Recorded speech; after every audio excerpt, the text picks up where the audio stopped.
What is up, everyone? It's the Raw Prospect Podcast, episode 54. We actually recorded like a whole 30-minute part of this episode last night, and we had some connection issues. So hopefully it'll sound a little better this time around. But we're just going to get straight into this. We're going to do some. We're going to go through all of the coaching hires. Talk about the NBA. We're going to put all of the teams by conference into tiers. And we're also going to get into the Stafford trade. We're actually going to get into that first. But I was thinking we did this little mini thing where we would just talk about how we were doing ourselves. Do you want to get back to that, Michael? Yeah, let's do that. Welcome back, y'all. Like, subscribe, do all that stuff. I should say that before we get into this. Yeah. So as Imy said, we're going to go through the Stafford trade. We're going to talk about the awards like we did. We'll get into the coaching hires probably next week or the week after. And then we're going to do the tiers, like Imy said, for the NBA. But as far as how I'm doing, it's the second week of my spring semester. I just actually finishing up my second week of my spring semester at UT Austin. Taking a normal class load, 12 hours. It's not too bad yet. Did have some stuff I needed to do this weekend. The homework's going to start to build. As we know, it builds throughout the semester, but it's been a lot of fun so far. One of my suite mates actually tested positive for COVID a couple days ago, so he had to leave, and so that's not good. And it's spreading for sure. It keeps spreading rampantly throughout the 40 acres as they call it. But other than that, I'm doing well. I'm getting into a routine as far as workout goes. I know I talked about how I wanted to get into a routine for that a couple episodes ago or something. But I'm doing well. What about you? Well, I'm I just finished the first week of our semester. Before that, I was doing interterm. That's why I was already on campus, from basically the beginning of January on. So, this week on Monday, we're gonna have our first official golf practice of the season. That's gonna be fun. And then on last Friday though, I actually played snow golf for the first time. That was interesting. It probably wasn't the smartest idea in the world, but I still did it because I felt like it might be fun. I don't know if you heard about this, but since you've been on campus since, I guess you mentioned the beginning of January, Wild Card Weekend, it snowed, really snowed here in Austin. It was the day of the Steelers Wild Card playoff game. It was that Sunday, and it was snowing.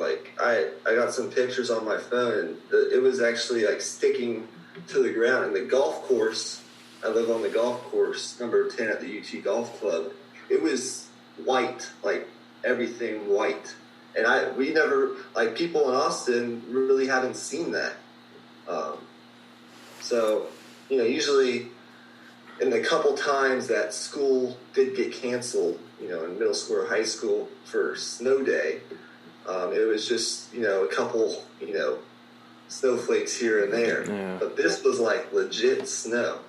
So, I was going back to your point. I was wondering what it would be like to actually play golf, to play these different sports in the snow. But I don't know. It was just an interesting thought that came to my mind when you mentioned that. Yeah, it's not as fun as it seems. It was like playing on a wet course, except the wetness would get up to your ankles and you would just sink into the wetness. It would just whenever you'd hit the ball, a little bit of snow would splash up a little bit, and it would like come up as like water, but every once in a while you'd like hit ice, and it would just like sting your wrist because you just like basically hitting a rock.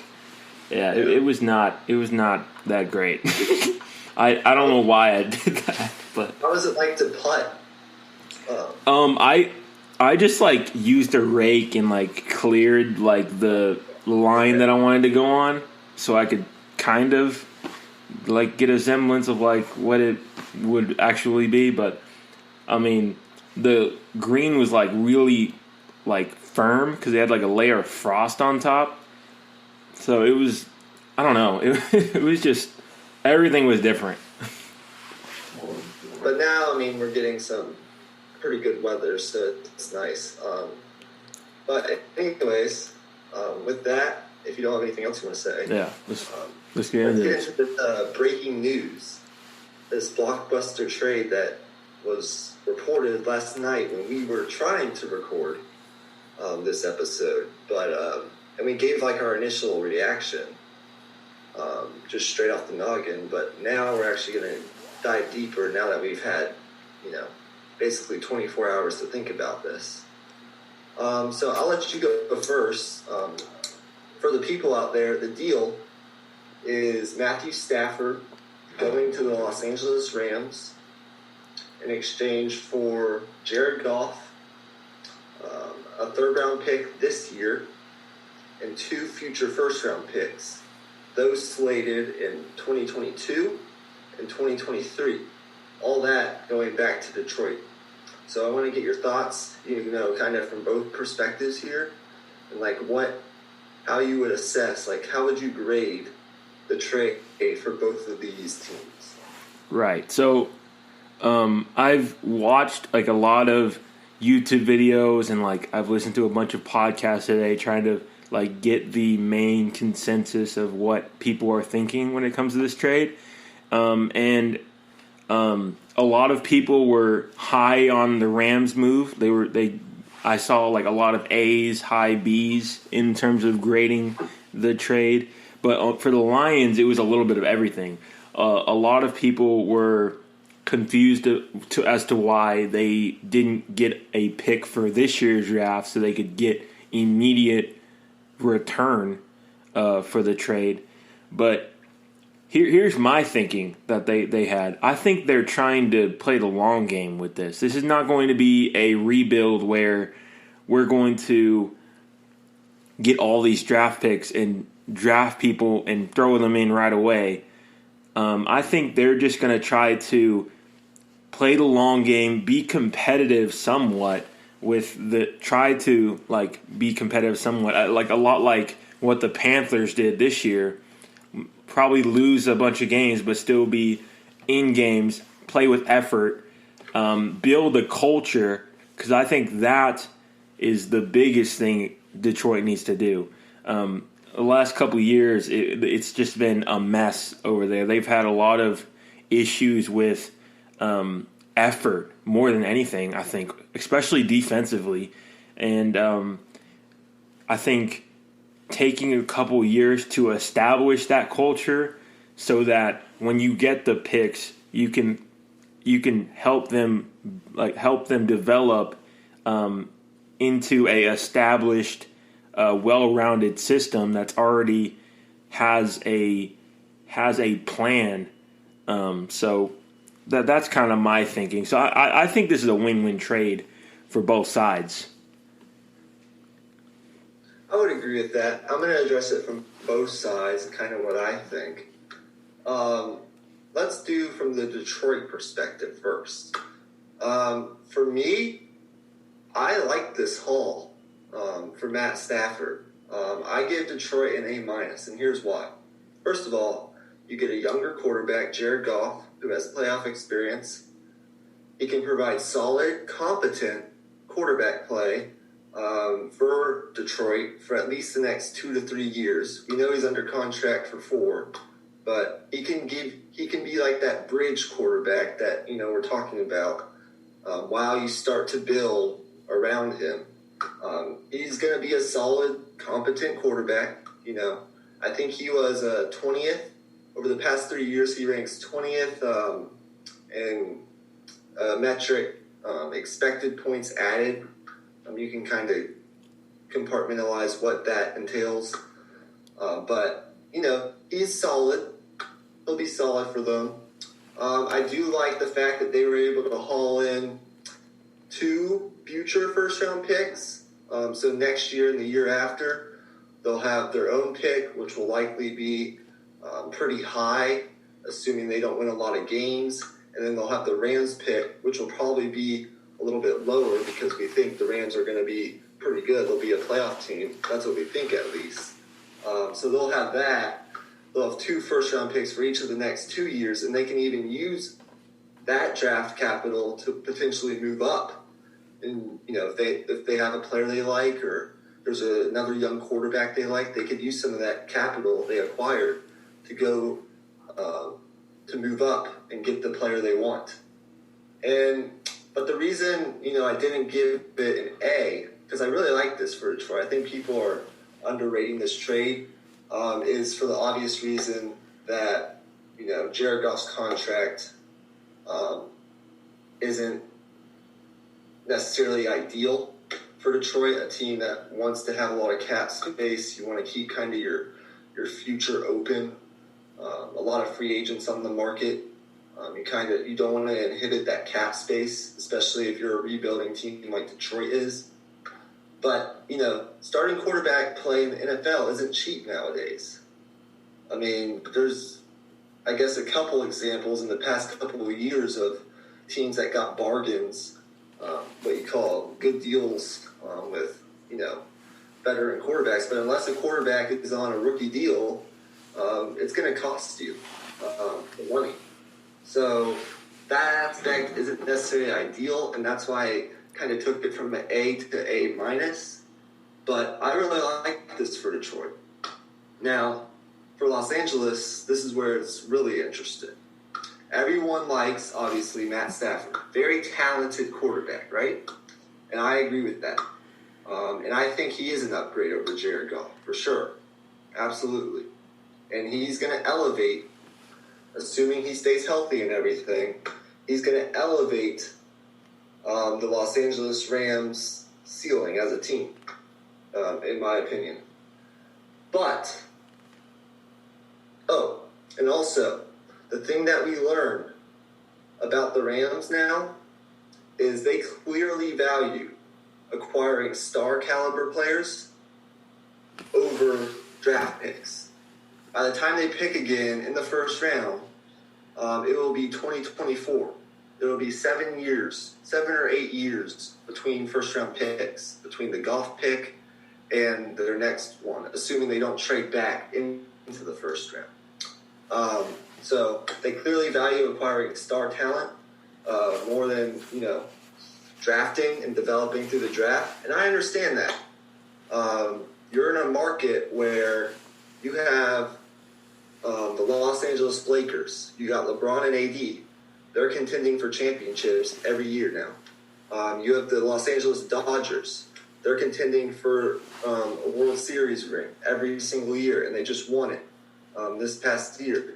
You have the Clippers, who are viable, and they're looking to go get a ring. They got Kawhi and Paul George.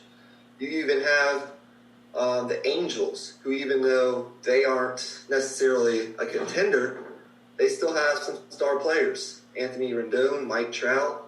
And then you have the Chargers, who, given what we've seen from Justin Herbert and the amount of talent on that team, so you see what I'm trying to get at here. You're in a market, a star-studded market, and I can understand where they're coming from. But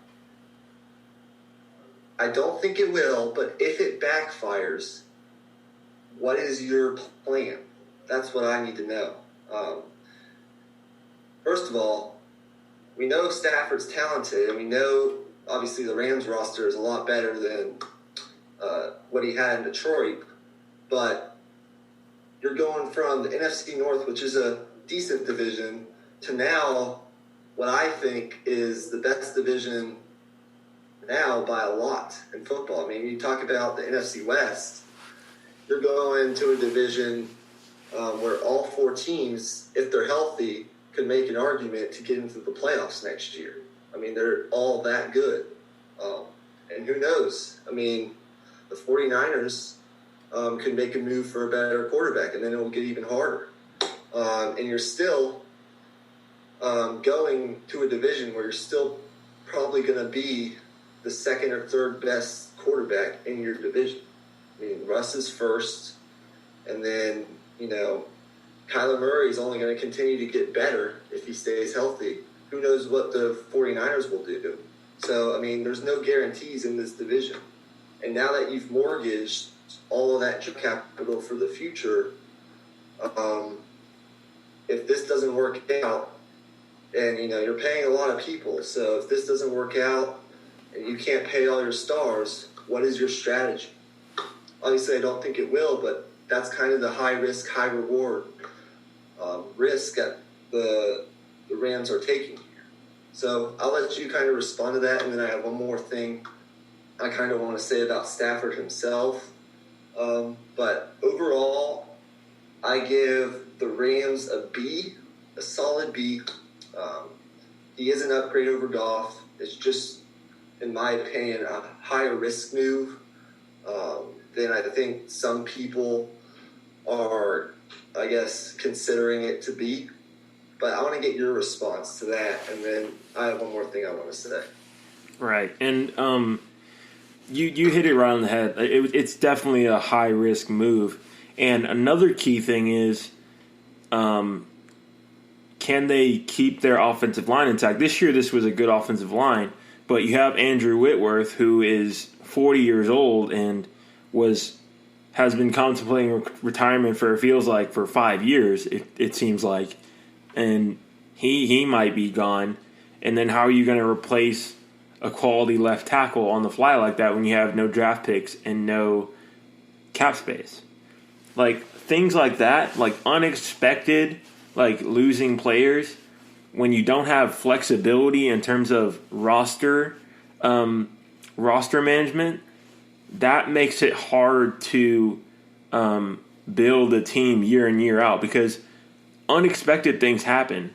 And the Andrew Whitworth thing, that's just an example, but it could be anything. Just somebody could get injured in the offseason, or somebody could get COVID. Who knows? But you get where I'm going with that. So, I mean, it's just a high risk move. There's one more thing I want to say. I talked about it from kind of a team perspective, and there's no guarantee that even with Stafford and this great roster that they have and the great coach and everything, there's no guarantee that you're getting out of this division, much less making the playoffs. With the amount of depth and good teams there are in this division. But there's one more thing I kind of want to say one more point I want to make about Stafford. And I want to preface this by saying, yes, I think they'll be a playoff team, given health and everything. And I think Stafford will play well, and they'll be in contention for possibly a Super Bowl. But if you look at Stafford, we know he's talented, right? A lot of quarterbacks are talented. And I know that, Detroit hasn't been the most, they've been one of the more, I guess you could say, dysfunctional franchises for most of the past 20, 25 years or more. But despite all this, what some people say, dysfunction in Detroit, Matt Stafford never won a playoff game, and he got to the playoffs 3 times, but he never won the division, and he didn't win a playoff game. He was 0-3 in playoff games. And I don't want to hear that he didn't have any good players. No. Let me just read this to you. I went back and I looked at the Pro Bowlers or All-Pros that Detroit has had in Matt Stafford's time in Detroit since 2009 when he was drafted 1 overall. You're talking Calvin Johnson, who I believe is on the Hall of Fame ballot for this year. I believe the class will be announced on Saturday, the day before the Super Bowl, so we'll see if he gets in. So we're talking about a potential Hall of Famer, and then we're talking about Pro Bowlers. On defense, you got Ndamukong Suh, Ziggy Ansah, Darius Slay, Jamal Agnew, Glover Quinn. Offensively, we're talking about you had T.J. Hawkinson, Calvin Johnson, who I just mentioned, Golden Tate, Kenny Golladay mixed in there. A couple more offensive linemen that have made the Pro Bowl or been all pros, or the all pro teams. And in that same time, despite all the dysfunction and all of that, you've had 4 quarterbacks, and we know Aaron Rodgers is in the division. That's a given. He's won the division many times. But in between those Aaron Rodgers Green Bay division titles, you have 4 quarterbacks who I would argue Stafford is better than all of them. And you've had 4 quarterbacks win this division. You had Jay Cutler, 2010 with the Bears. I'd argue Stafford, more talented, better quarterback. You had Bridgewater. Okay, we might be able to have an argument there, but he won it with the Vikings in 2015. Case Keenum won this division in 2017. And then you had Mitch Trubisky win this division just a couple of years ago. So I get it. It's a dysfunctional franchise.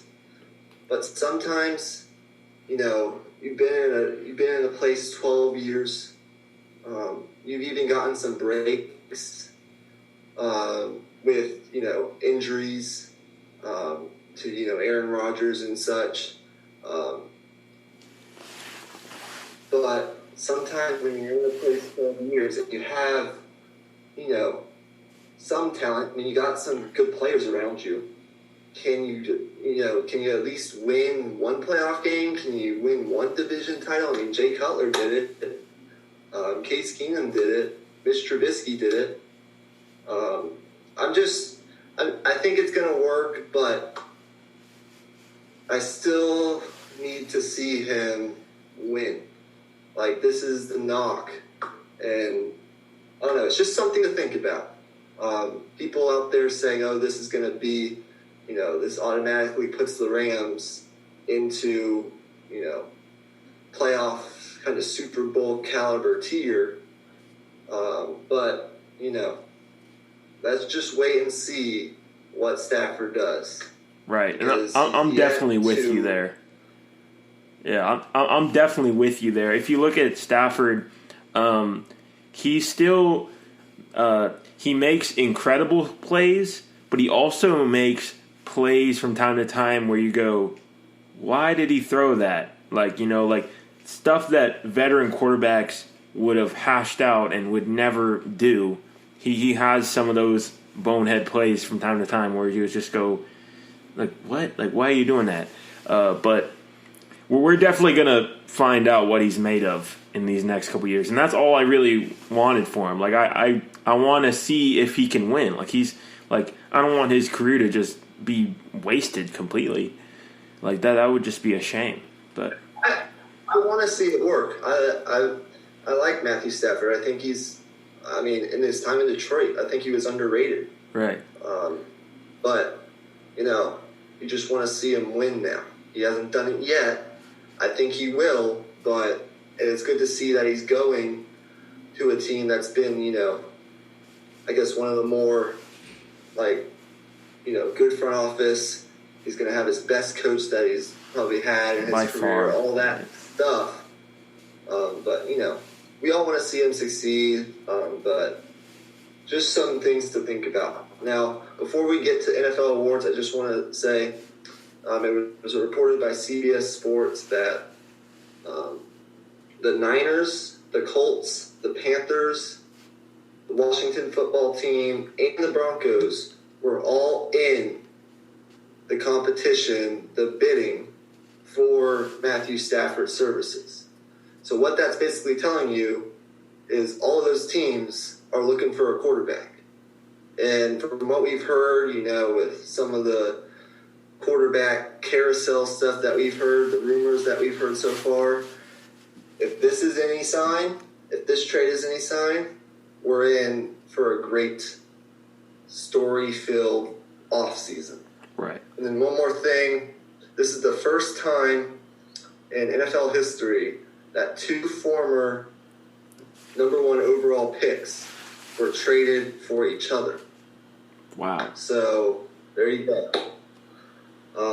So, with that, if you don't have anything else to say, let's run through these awards. Yeah, let's do this. I'll let you go first here, but we're going to, I guess, touch on this Comeback Player of the Year award. Yes. Go ahead there. Yeah, so I think it's not a question here. You have to give it to Alex Smith. And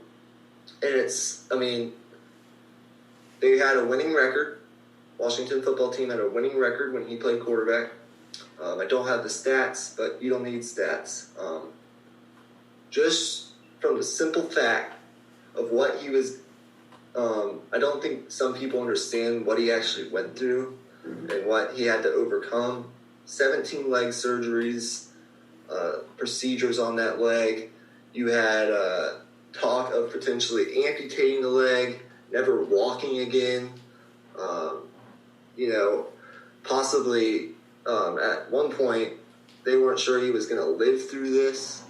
And so not only to just, I guess, walk again or be able to, go on the practice field in shorts and a t-shirt and throw again, but to actually play games in the National Football League and sustain, the hits and all that stuff, it's just incredible. So, that's all I have to say here. This is a given. Right.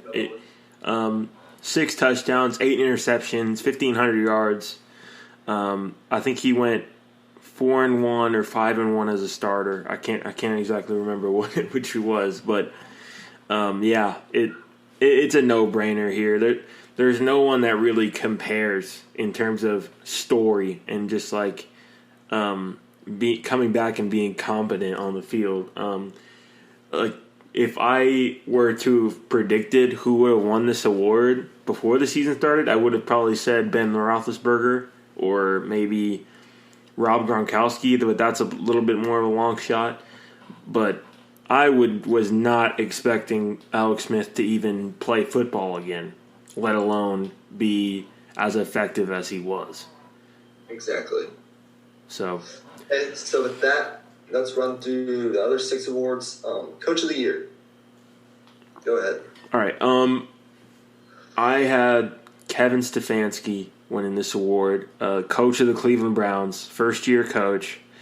Like I said last night in our, I guess, fake podcast, this was a talented group before he got there, but they were just a collection of players. They weren't a team. They didn't play as a group. And some of the stories that I've heard of how he made his first impressions with the team, they would when they would go into Zoom calls, they would tell their 3 Gs, like why they're playing football, something about themselves, blah blah blah blah, and that built a different level of camaraderie that I guess led to some of the things we saw on the field with this team. And they continually built and built and built as the year went on. They were to where at the end of the year they were, I don't want to say a contender, but they were fantastic. And also another thing I want to say is the role that he played in the development of Baker Mayfield. He was able to maximize his skill set and make it to where this was one of the best offenses in the league with him at the helm. And before the season started, I wouldn't have thought that possible, and not to this extent, not this early. And now Baker Mayfield may even be on the trajectory to where he could be close to elite quarterback, and that's incredible. Yeah, I agree with you. You hit it right on the head. I don't have much to add. First year coach, went 11-5, led the Browns to the first playoff appearance in 18 years, got their first playoff win in a super long time, maximized the talents of his quarterback, Baker Mayfield, something that neither Hugh Jackson nor Freddie Kitchens even came close to doing. If you look, you mentioned, he coached up Baker Mayfield throughout the season and put him in positions to maximize his talent. And the last 10 weeks of the year, including the playoffs, he was an elite quarterback. Completed 64% of his passes, 15 touchdowns. He cut down on his turnovers, only 2 interceptions, and had a quarterback rating of 101. So he was coached up. They let him have say in the offense. What do you like to do, Baker? This is what I'm good at. This is what we're going to make you do. These are the plays we're going to run. This is the best way to put you in a position to succeed and to put this team in a position to succeed. And that's what coaching is all about. There are other deserving candidates, as there are for all these awards. Sean McDermott, Brian Flores, a bunch of names you could put in this conversation. But I think you have to give it to Kevin Stefanski, just based on the history and the narrative that's been surrounding this franchise for the past 20, 25 years. I think this is the pick for Coach of the Year.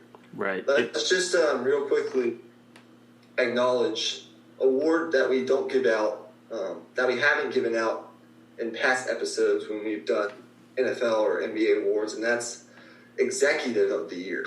I think this gets underrated. This is an underrated award. For me, it has to be Brandon Beane, general manager for the Buffalo Bills. Just the offseason that the Bills had, if you look back on it last season, adding quality depth in the draft. Zach Moss, quality depth at running back. Gabriel Davis slotted in as a solid number 3 receiver. Really changed some of the things they were able to do in that offense. Sometimes, in some games, he was a number 2 receiver. And then, I know this is underrated, and people, laugh at this, but they drafted their, franchise kicker, Tyler Bass. You got to have a kicker come playoff time, as we've seen in instances past. So that was an underrated move in the 6th round. And then, of course, using that 1st-round pick to get Stephon Diggs, who totally changed the dynamic of this offense and totally changed the fortunes of Josh Allen. Some would argue. So that's my Executive of the Year. I know there are some other deserving candidates. Maybe you want to chip in here? Right. I think the other deserving candidate is Jason Licht, the general manager of the Buccaneers.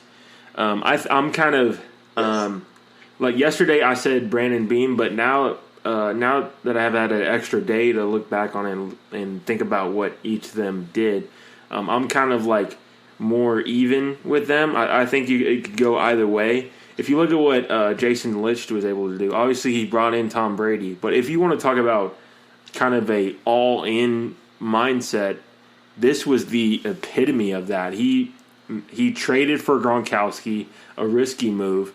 He picked up Antonio Brown. He made all of the moves necessary to go all in and win now.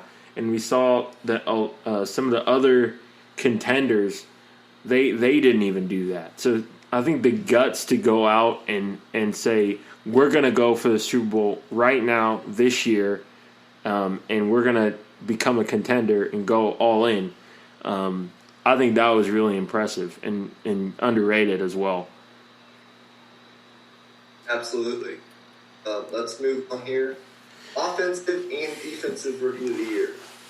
We'll address them at once to kind of speed up this process so we can get to the larger portion of the episode, which is the NBA tiers. Uh-oh,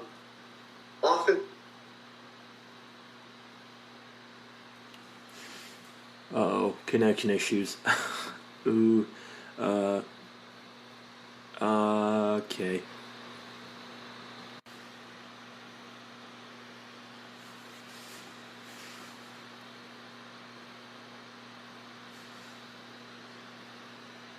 Um. Yo, you talking?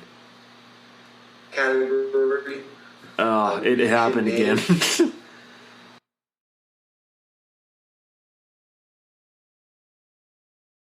Okay, let's just switch to FaceTime here. We're having some technical difficulties. Let's just we're gonna switch to FaceTime. We'll be right back. See y'all on the other side.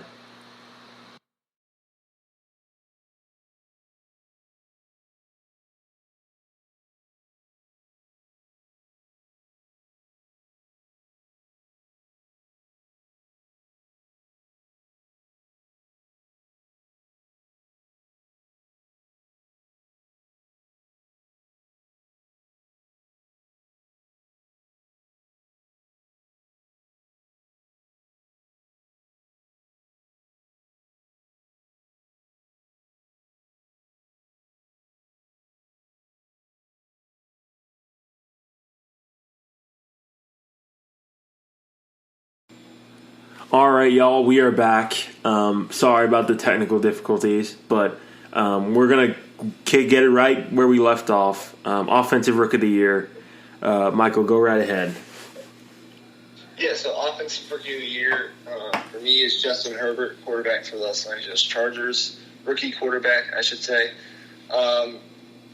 He set rookie records for pretty much every passing category you can name. Most 200-yard passing games, 8 most passing yards in the season with over 4,300, most passing touchdowns. His overall statistics, completed 56, 67, a 3-to-1 touchdown to interception ratio, a quarterback rating of almost 100 at 98.3.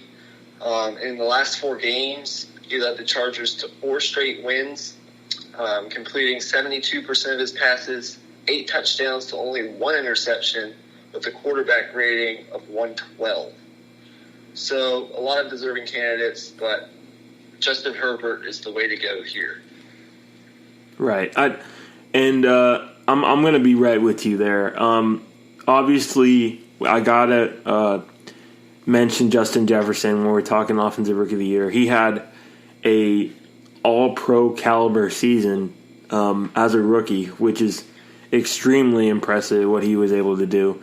But I think there's something to be said about coming in, playing the toughest position in football, and immediately playing at an elite level like he was able to do. I think I value that a little bit more.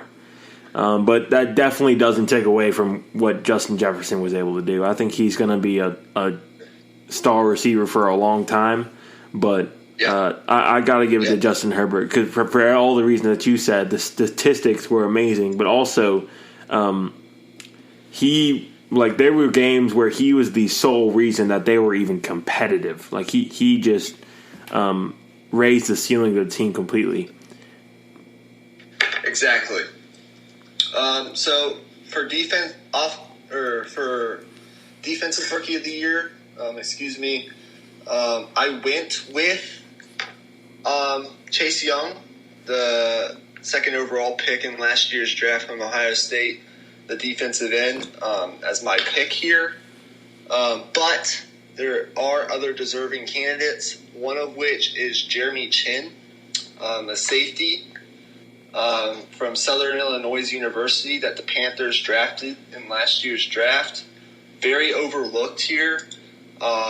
He's going to be a centerpiece that they can build around on defense for the Panthers for the next, 10 years, hopefully. If you look at his statistics here, he played in 15 games. He had, 1 interception, 5 pass deflections, 2 forced fumbles, 2 fumble recoveries, 2 touchdowns, and 3 sacks. So very deserving. I believe he had a game where he had like an interception and a forced fumble or something like that.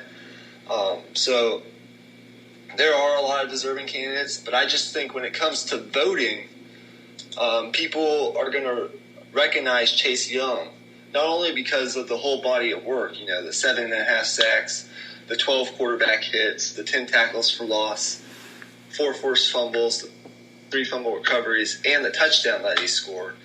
But remember, the Washington football team was in the playoffs, so they got to see him on national TV, and he had that memorable game, that welcome to the NFL moment, that moment that we knew that he was going to be a problem for the next 10 to 15 years given health against San Francisco, when he had like the touchdown, the fumble recoveries. It was just a monster game that he had.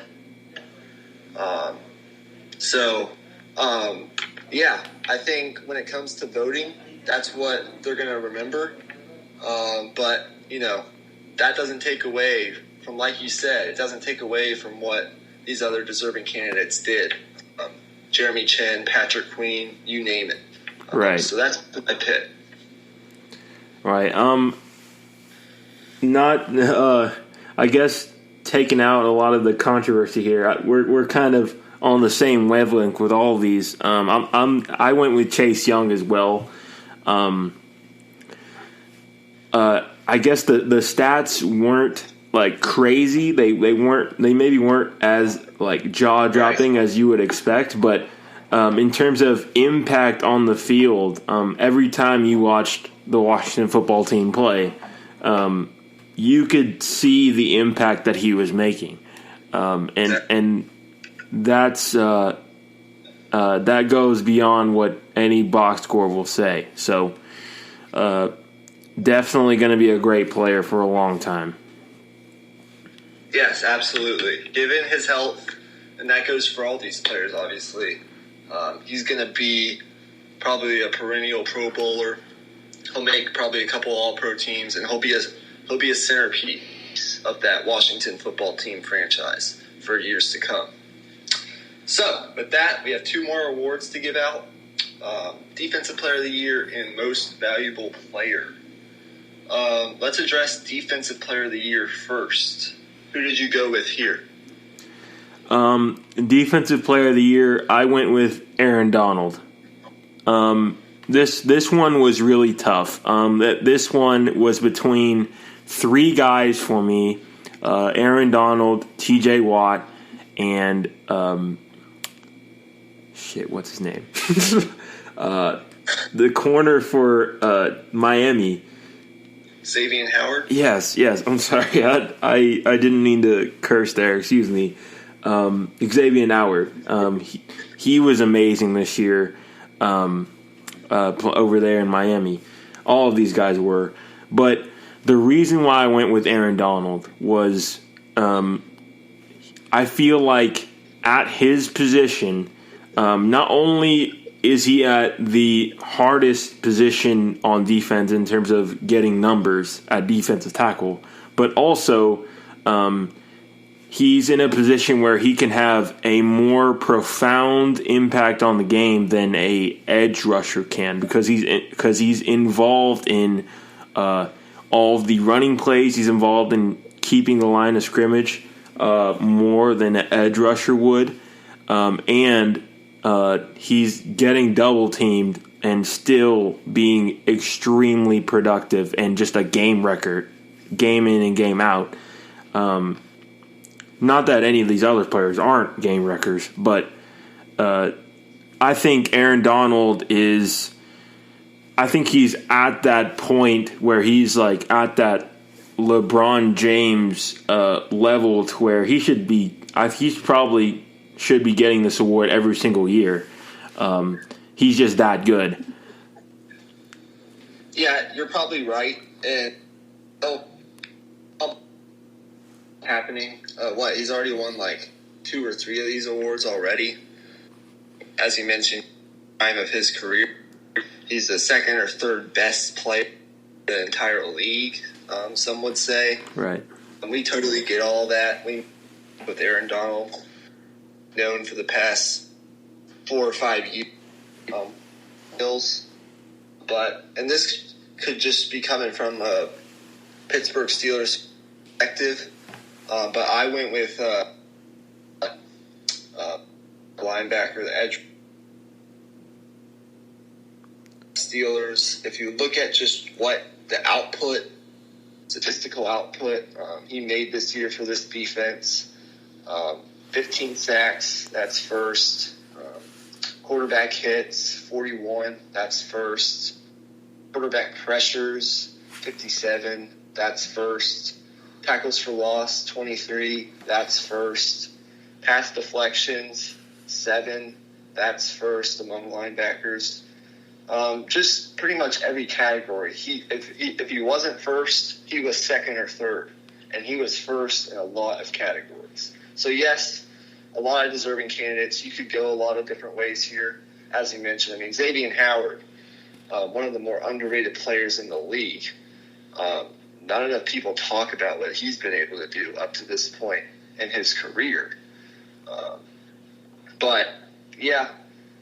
It could just be a biased perspective here, but I went with TJ Watt. Right, and I'm definitely I'm not mad at choosing any of these three guys. I mean, this was probably the toughest award to choose in terms of these are three guys who play different positions, and it really comes down to what you value because there's no denying the level that these three players were on. It's just that it's hard to measure who was the better player because their play styles and their playing positions are so different. Right. So whatever you think there are many good candidates, but now we get to the award that pretty much is really the only, I guess, consistently talked about award during the season, pretty much for every sport, every team sport that is, and that is the most valuable player. And it's obvious who's going to win this award. It's Aaron Rodgers.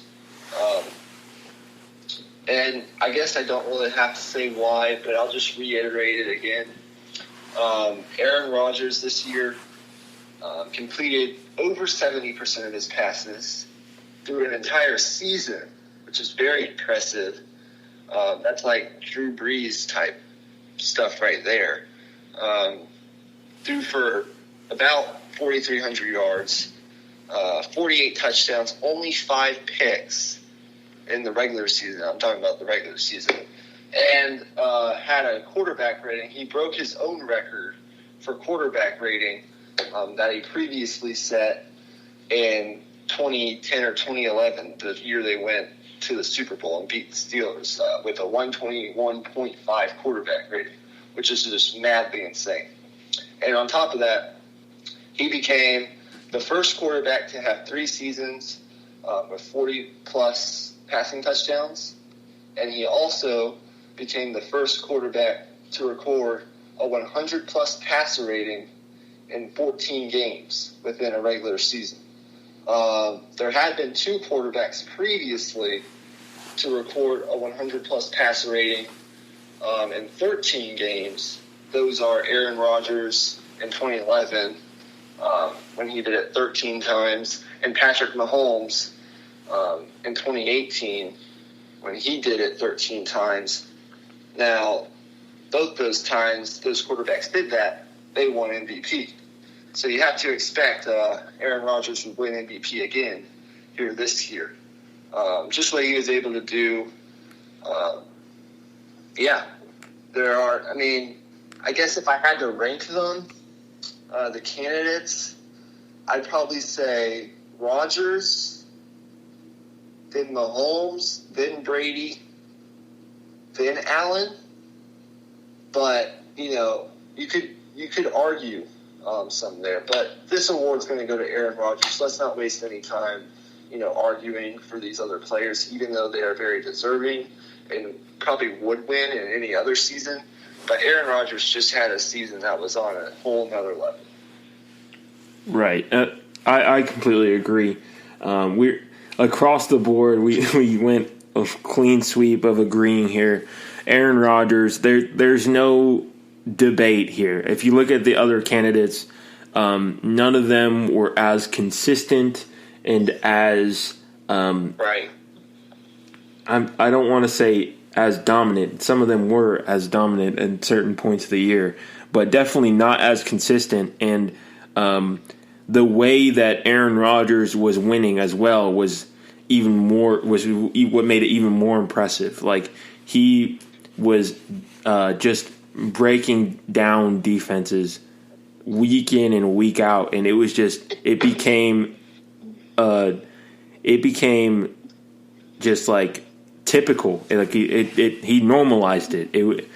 It was a prime level Aaron Rodgers year. It was unbelievable to watch. Exactly. But how would you rank the candidates? My candidates would probably go Aaron Rodgers, Patrick Mahomes, Tom Brady, then Derrick Henry. Okay. But I will say this: a lot of people aren't talking about how good of a season Tom Brady had in his first year with the Bucs. But going into a team with a new system and just new everything, new teammates, learning everything. If you want to talk about valuable, he went to a team that was 7-9, 6-10. I don't remember exactly what it was.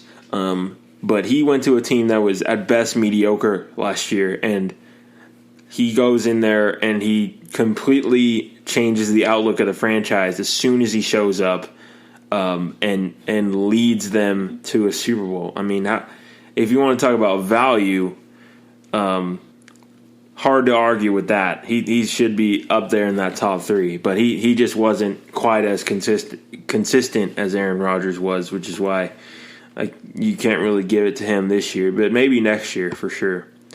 Exactly. So, just to recap, Coach of the Year, Kevin Stefanski. For Executive of the Year, I have Brandon Beane for the Buffalo Bills, but you acknowledged the Tampa Bay General Manager. Both very deserving. For Offensive Rookie of the Year, we agree Justin Herbert, although Justin Jefferson is also could also, in any other year, probably win this award. Defensive Rookie of the Year, Chase Young. Other deserving candidates applies. We acknowledge, obviously, Alex Smith, just because of the story and the narrative around him. Regardless of what he was able to do, very deserving and should get the Comeback Player of the Year. And then for Defensive Player of the Year, you can go a lot of ways. I went T.J. Watt. You went Aaron Donald. There's also Xavier Howard. Pick and choose. Pick your poison there. And then Most Valuable Player, we both agree Aaron Rodgers. But, Josh Allen had an amazing season. Brady had, as you mentioned, a very underrated season. What he had to deal with was kind of the ebbs and flows. There was one point around Thanksgiving where people didn't think Tampa Bay would even make the playoffs. Right. I think they were sitting at 6-5 or 7-5, and they had just come off another huge loss to New Orleans. And they were really struggling to find their identity offensively. And he turned them around, and they got it going. And now they're in the Super Bowl. So, again, Derrick Henry, someone I didn't even think of, becoming, only the 8th player in history to rush for over 2,000 yards in a season. There's just so many guys. But, I think we agree pretty much across the board. So with that... I think you forgot Offensive Player of the Year. But I guess that would go to Aaron Rodgers, do you think? But yeah, I guess if you don't want to give I don't know, the history of this, but I don't know if I don't know if the MVP also wins the Offensive Player of the Year. I think if you wanted some variety here, I would probably give that to Derrick Henry. Right. I don't think I would give Aaron Rodgers both awards, although he's deserving of it. But yeah, that'd probably be Derrick Henry or one of these other guys that, maybe a Stephon Diggs. You can make the argument for Stephon Diggs for that award. He had just an absolutely insane season. Devontae Adams. There are a lot of candidates there if you don't want to give it to a quarterback. But, yeah, I think we kind of know kind of the candidates there. So I guess we should move on here to our NBA tiers. Have y'all ever thought about starting your own podcast but thought it would be too complicated? If your answer to that question is yes, let me tell you about Anchor. Anchor is the easiest way to start a quality podcast. First of all, it's free. There's creation tools that allow you to record and edit your podcast from any device. And on top of that, Anchor is owned by Spotify, so you have access to a full library of sound effects, background music, transitions, and even full songs that you can add in. Anchor will distribute your podcast for you, and it will hook you up with sponsors so you can make money on your podcast. It's literally everything you could ever need to start a podcast all in one place. Download the free Anchor app today or go to anchor.fm to get started. Right. So for this segment, we're just going to be going by conference. We're going to be putting every single team into tiers based on we both had slightly different criteria based on what we talked about before recording, but we're basically going to be putting the teams into tiers based on how good we think they are. We'll get into what we had as criteria a little bit later, but yeah, that's just basically the gist of it. Yeah, so I think we should start, I guess, let's start with the West. There's been some surprises here. Let me just go through my teams, and then you can go through your teams, and then we can get kind of more in depth. For me, I have 4 tiers. I have the championship favorites, who I think, I guess, the teams that I kind of expect to get to the NBA Finals, the teams I expect to actually contend, make a conference finals, get to the NBA Finals. Then I have the threats, teams that could actually, I guess, beat those teams atop and get to the finals. And then I have kind of the playoff viable tier, tier 3, teams that will make the playoffs. Definitely are capable of winning a series. Maybe 1 or 2 of them could win 2 series and possibly make a Cinderella run to the conference finals. And then I have the playoff bubble, because obviously they're having the play-in tournament. And so those are teams that right now they might not be in that playoff viable tier. They don't necessarily look like playoff teams right now, but there's a couple of them that could definitely move up here, given some of them had COVID issues, injuries, all that. So I'll just go through it real fast. Championship favorites, I have the Lakers, obviously, and the Clippers, both of which have been fantastic so far. I put the Jazz in my championship threats category. They're the only team in this category. They've been on an amazing run. I believe they did lose to the Nuggets today, but on their, 11-game win streak, some of which without their star player, Donovan Mitchell, they made 319 three-pointers in 19 games.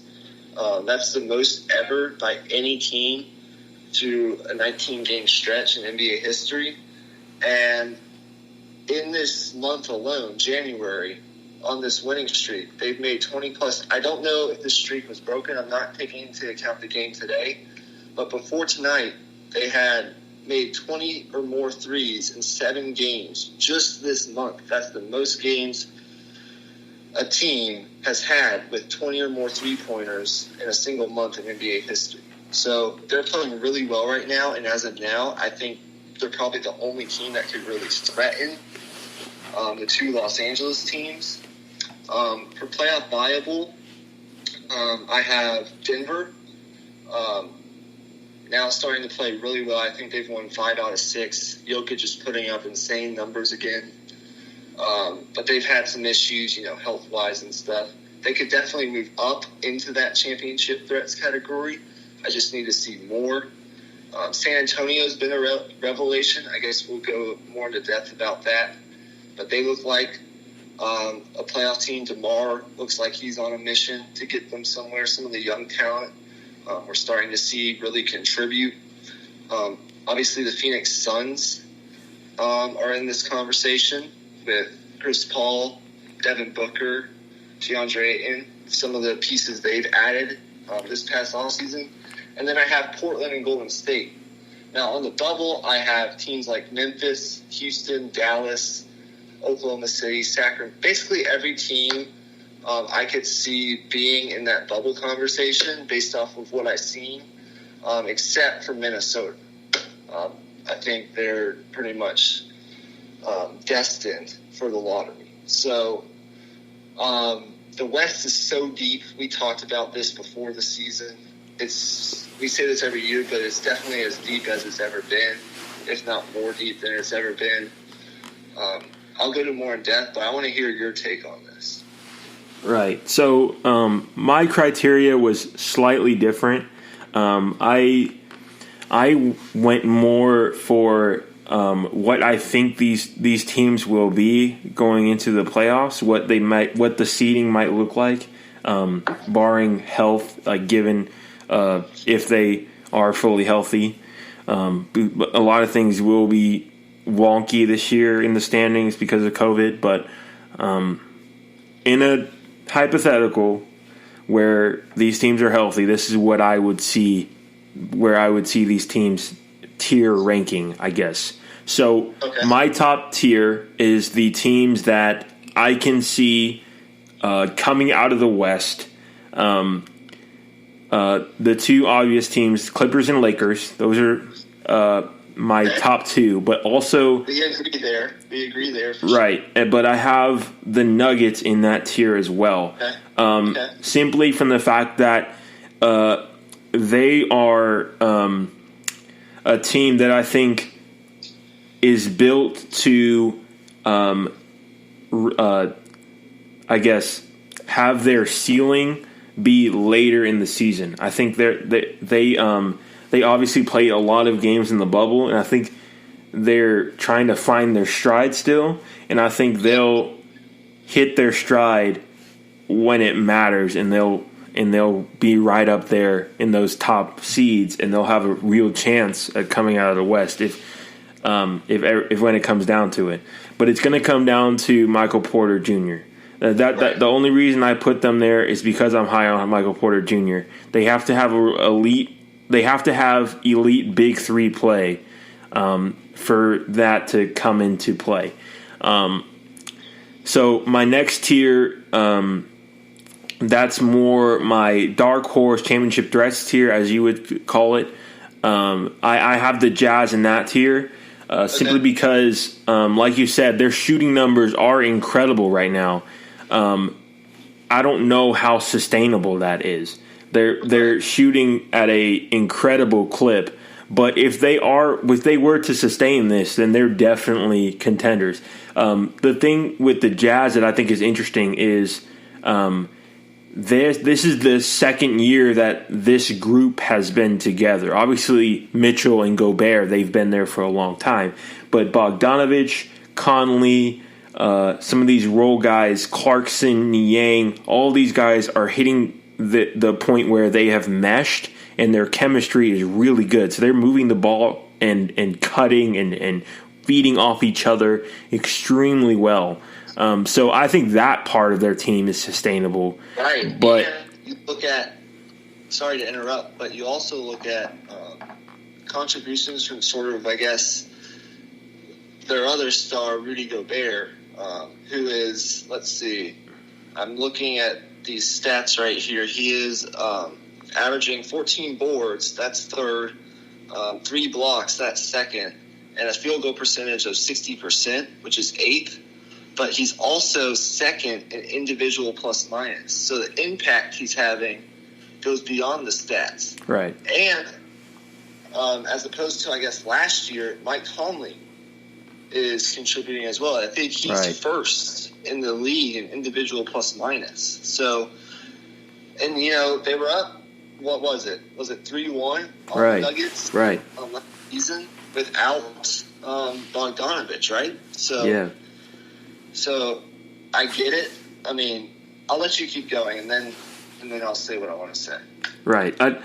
I think the Jazz are right there, but I need to see this hot streak go on for a little longer for me to legitimize it, I guess. But what they have been so far has been extremely impressive. I like what I see from them. They just completely fucking. Oh my God! Sorry, I did it again. They completely just smacked the Mavericks 2 nights in a row. So I might be a little salty because of that, but we'll leave that behind us. Okay, my in that tier as well. My next teams are the Trailblazers, Suns, Warriors. Basically, the rest of those teams in that in that playoff range, like as of right now, and also the Spurs as well. I forgot to say them. All of those teams that are currently in that playoff space. The reason I leave the Grizzlies out is because I'm a little bit skeptical. I think if any team is going to drop, I think that it might be them, but I'll leave that for a little bit later. We can get deeper into that a little bit later. Yeah.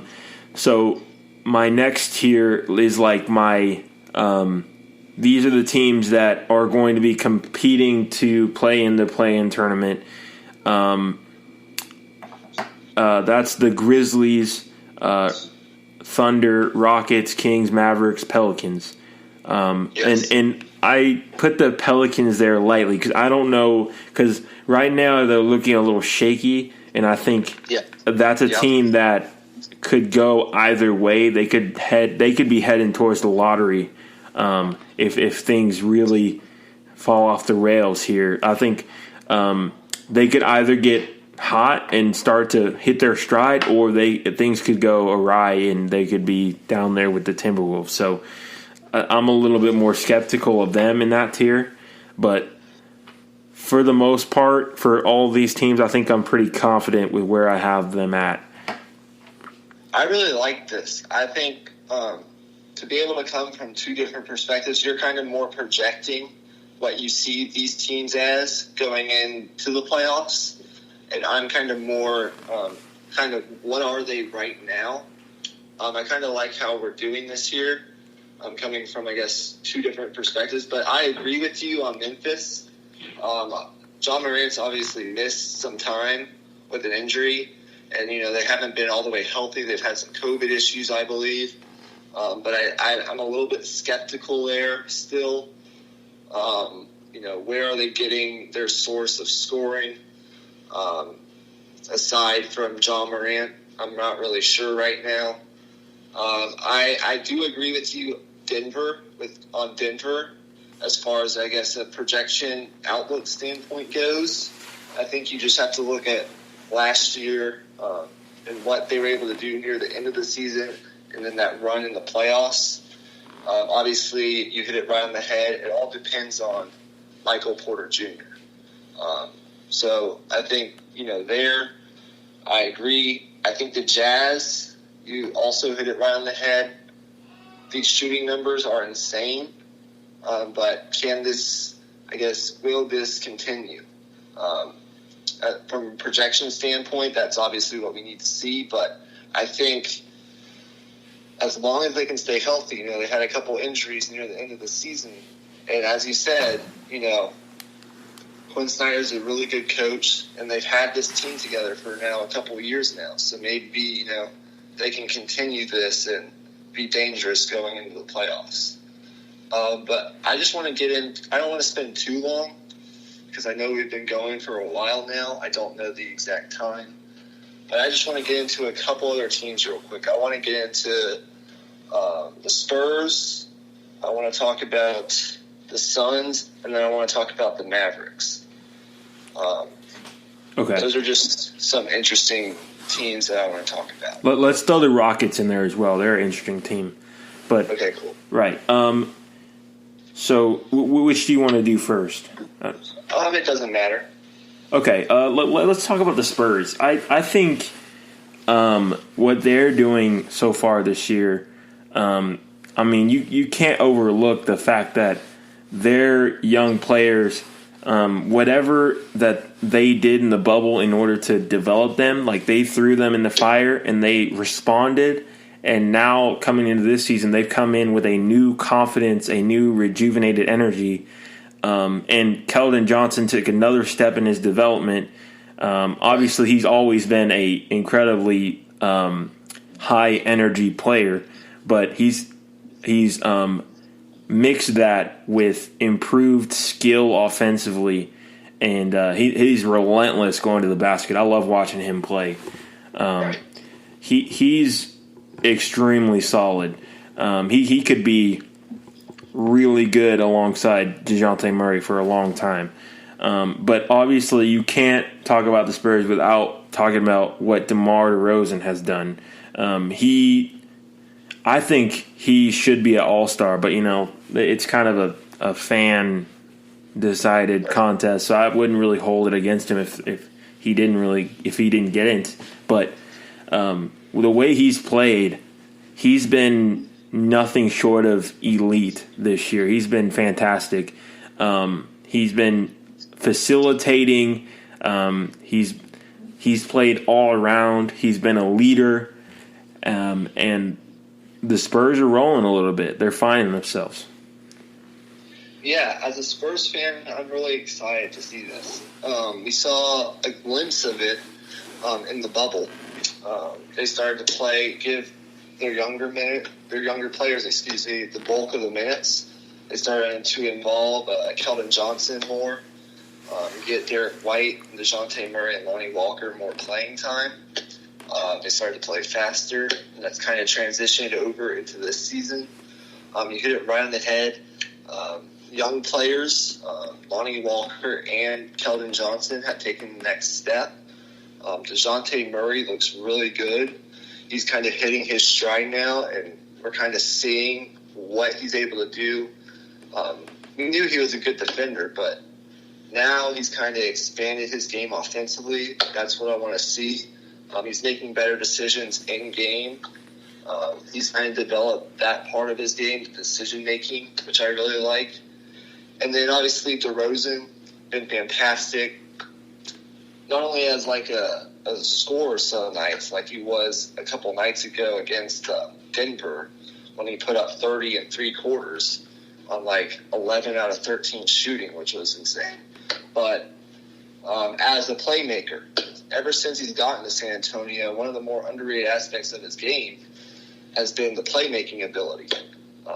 Averaging, I think, 5+ assists in each of his first 3 years in San Antonio. So that's been an underrated part of his game, and the fact that now he's shooting 3-pointers and shooting at a pretty good clip. I think he's 36%, and he's already made more 3-pointers this year. I don't know the exact number, but he's made more this year than he did all of the past 2 years combined. Wow. So very, very, very good play. And then they're getting a career – who would have thought? I mean, they're getting a career year from Patty Mills as a 6th man off the bench, averaging 14 off the bench on incredible shooting. Right. And then you add in the fact that Devin Vassell has been contributing here and there early off the bench, hitting some threes, playing some good defense. I mean, there are a lot of pieces here. And if you're going to tell me that LaMarcus Aldridge, a 7 or 8-time All-Star, is the liability on this team, who's still capable of going for 25 any given night, I'm fine with that. I still think we should try and trade him for whatever he's worth and get younger and more athletic at that position. But I really like where this team is heading. And one last thing. They played one of the toughest schedules so far. They've already had to play the Lakers 3 times, the Clippers once, the Jazz once. They've played the Mavericks. They've played Golden State. They've played Boston. They've played Denver. They've played a lot of teams here. They played Memphis. They've had a really tough schedule. I believe it's like the 5th or 6th toughest schedule here to this point in the season. And they're beating a lot of these teams. They beat the Lakers. They beat the Nuggets. They beat the Celtics. They beat a lot of these teams that are going to be in the playoff mix. And they're competing every night. So, young team, athletic team, Pop's doing a great job, and they're kind of coming together at the right time. And I love to see that as a Spurs fan. Right. And over the past couple years, I think people kind of assumed that maybe the NBA had kind of passed Pop by in terms of becoming too modern. But I think it was really just the roster that Pop had to work with. It wasn't that Pop didn't want to adjust to the modern NBA and shoot more threes and space the floor and do all that. It's just that the roster that he was working with didn't really afford to that style of play.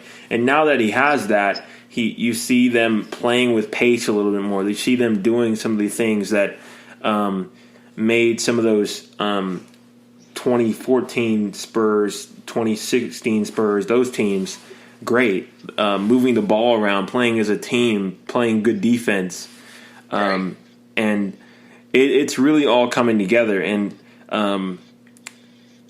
people should know better than to be doubting Pop. I feel like people kind of wrote him off a little bit after this last year, but and myself included, I think I might have underrated what the Spurs could do coming into this year as well. But having Pop as your coach, you can't overlook that. Right. All right, so I want to get your take on your Mavericks. That was kind of my Spurs rant. You might have a rant because I know they're struggling a little bit. They haven't really been healthy and all together yet to this point in the year. Porzingis missed the first 10 games, which didn't help at all. He's back now, but they've missed kind of some other players here and there. So I want to get your kind of short rant, keep it to a minimum if you can, on the Mavericks and what you foresee for them going forward. Well, we just got a couple of our best defenders back from COVID protocols, Dorian Finney-Smith and Josh Richardson. We got them back before this mini-series with the Jazz, where we got smoked both nights, and we just looked flat, frankly, and we looked completely outmatched. But here's the thing with the Mavericks. Here's what we've fallen back the most from last year. It's 3-point percentage. We're 30th in the league in 3-point percentage right now. Well, dead last. Last year we were 10th. And I just have to wonder if that Seth Curry trade, it's hurting us a little bit. And I think maybe the Josh Richardson trade, I think it'll help us defensively in the long run. But we need to develop chemistry first. And in the West, you don't have time to mess around. You got to win games. You got to stay afloat. Right. But here's another thing: we've played a lot of road games to start this season. We probably we played in this last week. I think the week before last, actually. Rick Carlisle called it the toughest stretch of basketball in Mavericks history, where they played a bunch of road games, and they played I can't remember the number, but it was a large amount of games in a small number of nights. It was kind of crazy, but we played a tough schedule so far, and we've been underwhelming defensively, and we've looked flat some nights. But going forward, we've just got to be better defensively. We came into this season, and early in the year, we showed improvement defensively, and it was clear that Josh Richardson and Dorian Finney-Smith playing together, those two, plus add in Maxi Kleba, who's a solid defender as well, those three on the floor together, they were really good in terms of plus minus, and that's another player that we haven't had is Maxi Kleba. We'll get him back tomorrow. I'm kind of talking in circles here. Let me get to the point. If we want to get to where we want to be, we got to be better defensively. I'm not as worried about the offense. We'll figure that out. I think Luka will get us working here. He's been playing like he always does. He's been playing great, but the shots just aren't falling. I think the shots will fall later, like as we move along here. I just think we gotta, if we're going to get where we need to be better defensively, and that's the most disappointing thing that's happened. Is we've really lost our mojo in terms of defense in these last couple of weeks, and that's where we've fallen off the rails the most. Yeah, I think it's just sort of, you mentioned like the tough road trip, those type of things, especially in this time of COVID.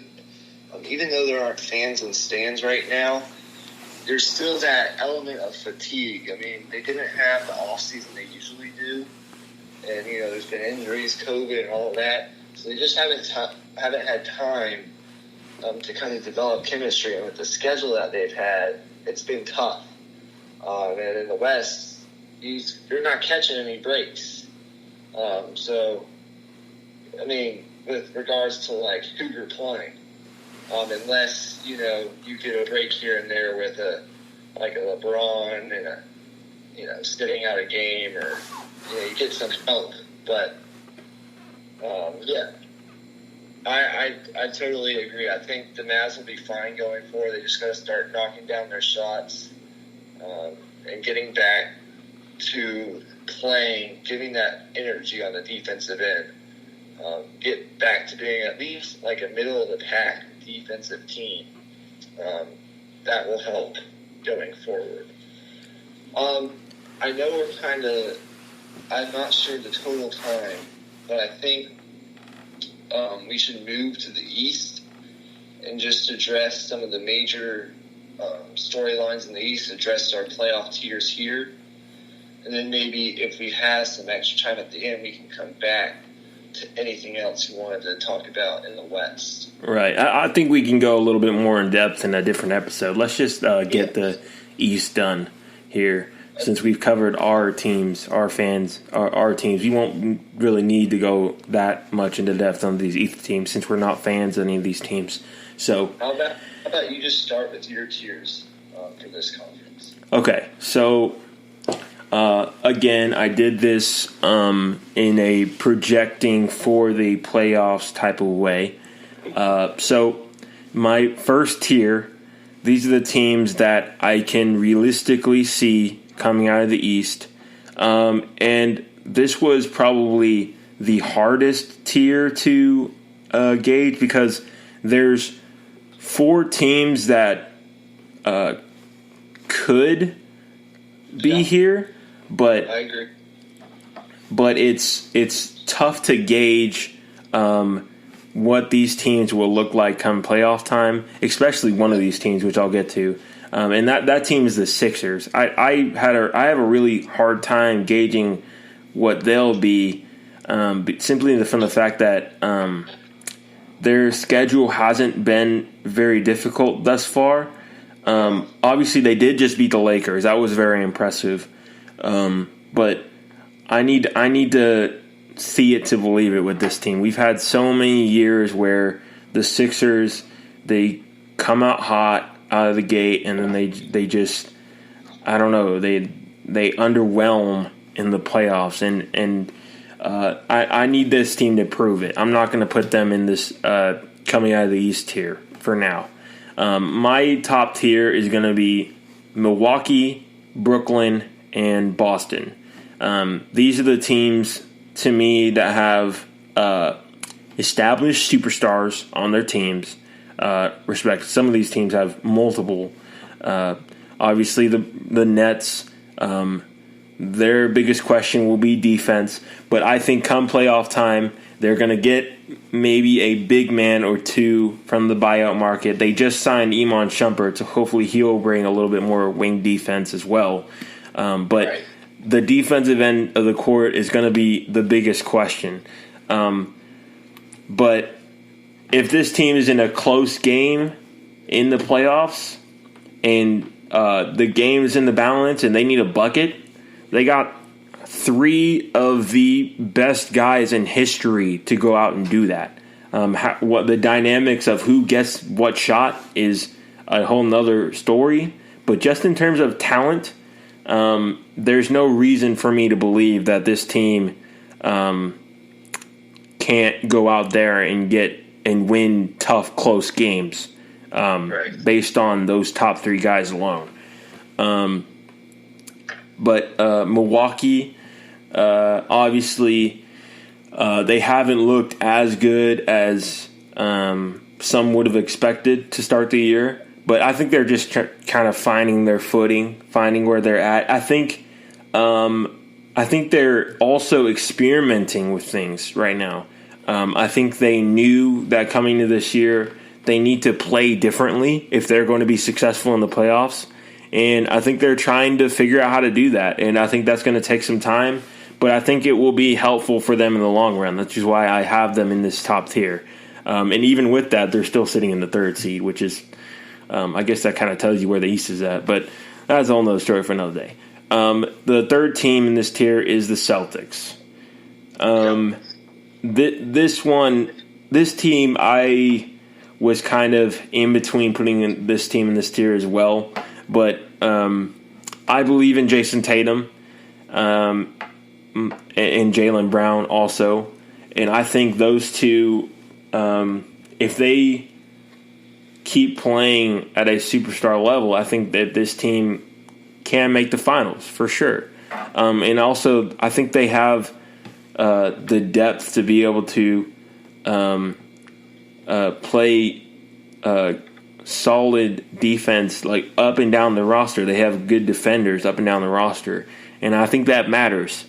Some of the other teams in the East, their depth is a little more questionable. So I think their depth will definitely come in handy for them. Absolutely. Going into this next tier, that's where I have the Sixers, but I have them kind of a tier above within the tier, if that makes any sense. These are my mid-playoff teams. This is where I have Indiana, and then kind of a step below that, I have the Hawks. I also put the Raptors in this tier because I have the Raptors moving up and getting back into playoffs later in the year. And I also have Miami in this tier as well. So that tier, to recap, Indiana, Atlanta, Miami, and Toronto.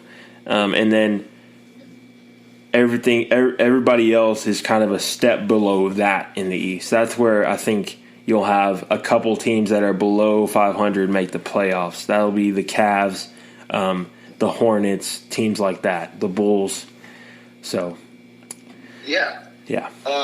From, I guess, a projection standpoint, if that's how you want to look at it, I think I agree with you mostly in that regard. But for me, looking at it right now, I think for me, the favorites, I think I might move Milwaukee up.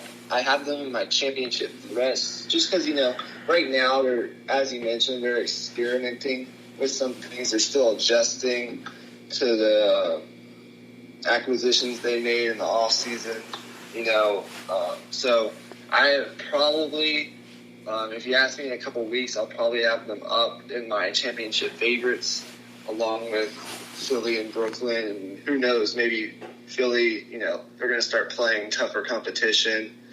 Maybe I'll have them move down, but right now, based on how they're playing right now, I have Philly and Brooklyn in my championship favorites.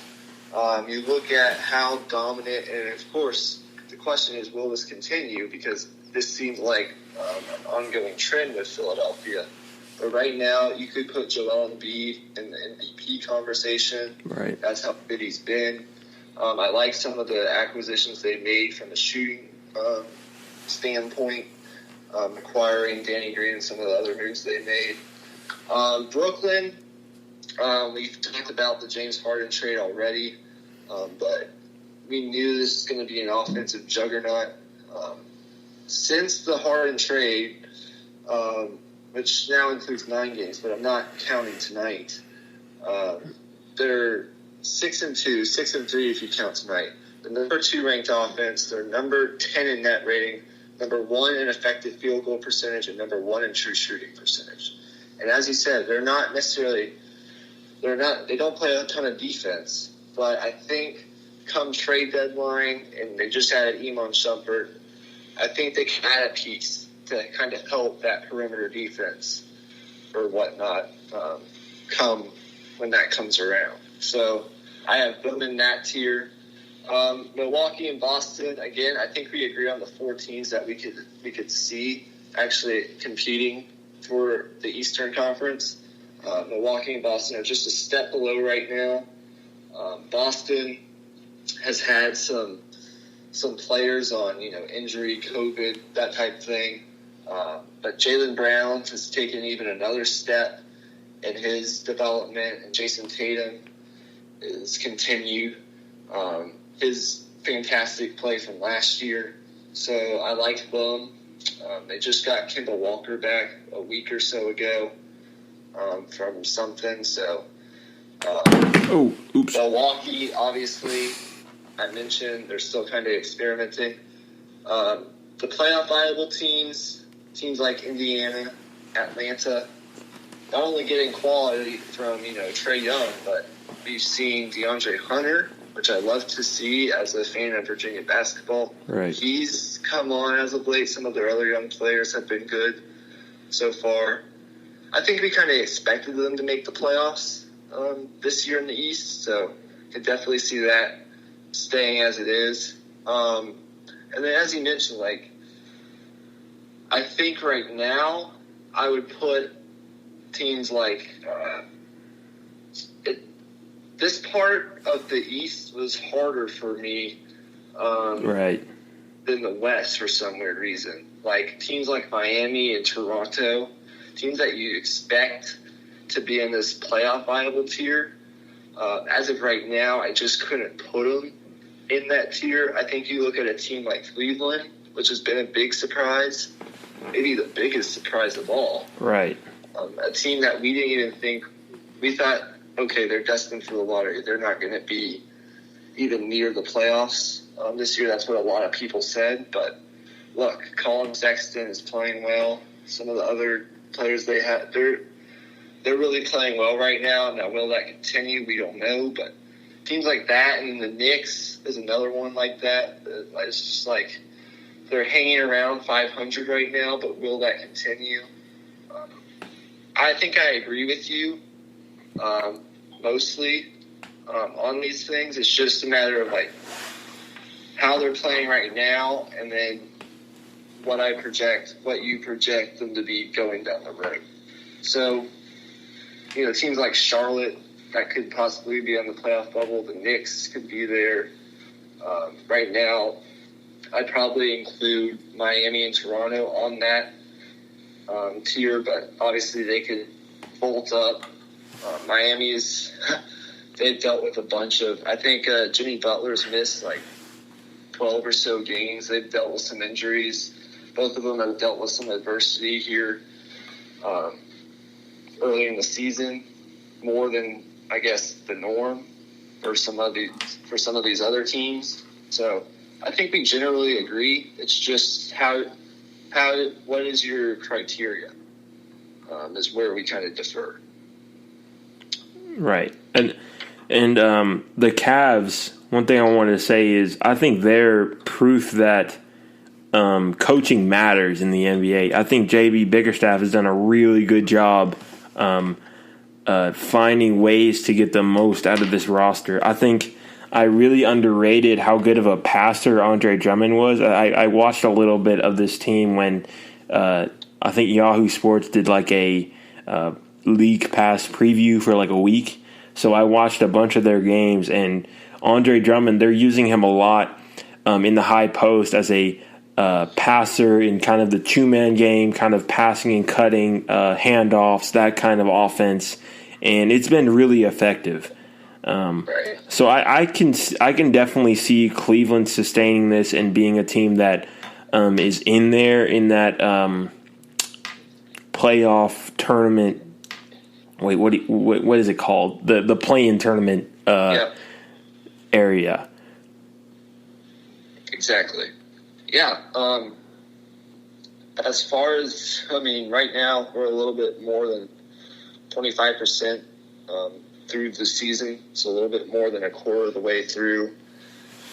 So we've gotten a pretty good sample size on all these teams. I believe all of them are approaching about 20 games or so here. So we've gotten to see. I've pretty much gotten to see mostly every team. I've obviously seen every team the Spurs have played, and I've watched some of the primetime games and some of the games on ESPN and TNT. So I've seen most of these teams. So I have a good idea, and you obviously have a very good idea of kind of what these teams are and what they're going to be going down the road. Is there anything else you want to mention?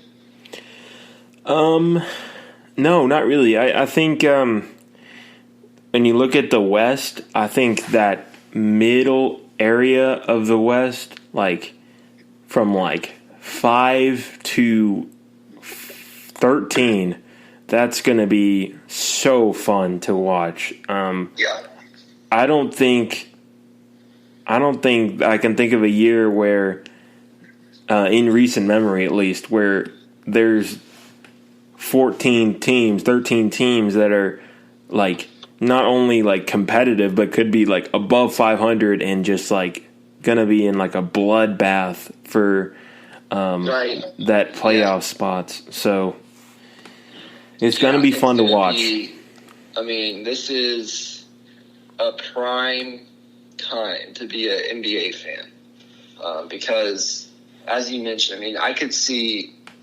There are some questions with New Orleans right now, but I could see pretty much every team, except for maybe the Timberwolves, being in the conversation for a playoff spot.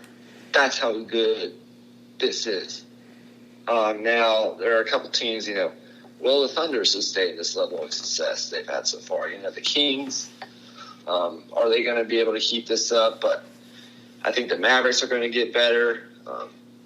Memphis was there last season, so who knows? We have our questions, as we said, but they could definitely be. There are so many teams. Not as much from an Eastern Conference perspective, but I think in the East, we've had some surprises that we really didn't foresee going in. Right. Cleveland is probably the biggest one, but Chicago as well, too. Yeah, Chicago, the Knicks. The Hornets have had their moments here so far. Then obviously, kind of the other side of that, like the Heat haven't been what we thought. The Raptors really haven't been what we thought they could be. So will they flip that? Will they flip those fortunes going forward? But I'm sure we'll come back to this segment, I guess, in a couple weeks or so, or once we get to like the halfway mark or something like that. But if you don't have anything else to say, I think that's going to do it. Yeah, I think that's it for now, y'all. As always, thanks for watching. No, thanks for listening. I know that we had a little bit of technical problems early in the podcast, but I think we managed it pretty well. Yes. But we learned our lesson from yesterday. Right. We were able to manage it pretty well. And subscribe, leave a 5-star rating. That helps us grow, and we hope to really improve the show over the next 5 or 6 months. We really hope to really raise the level of quality in terms of the audio and just every part of the show. I don't know if some of y'all have noticed some of the changes we made to the presentation of our YouTube channel. We've made some changes there. But also, I recently just got an internship with a TV station here in Kansas. So they have a podcast room that they're going to let us use. So with that equipment, hopefully we can really get this going in a really positive direction here. So I'm excited for that. Yes, I'm very excited for that. I'm assuming we will be back Friday or Saturday because we have, I think, the biggest sporting event of the year in the Super Bowl on Sunday. Right. And then we have some other things we need to get into. We need to talk some college basketball. Right. We are a month away until March Madness. And as a big college basketball fan, after not having March Madness last year, I am starving for March Madness. Even for me as kind of a college basketball watcher loosely, I want to see March Madness really badly. I miss that. And even in what the March Madness that we may get without fans might even feel not as cool, but it'll still be something, you know? Yes. So, and I think we're going to have, once the season ends, once the Super Bowl's over, we might wait a week or so, or maybe 2 weeks, but we're going to do a little bit more NFL draft stuff than we've done in years past. In the previous 2 years, I guess, this podcast has been going on. So look out for that as well. But with that, that's all I have to say. Yeah, that's it, y'all. Thanks for listening, and if you're at this point in the podcast, you're a G. But peace out, y'all. See y'all next week.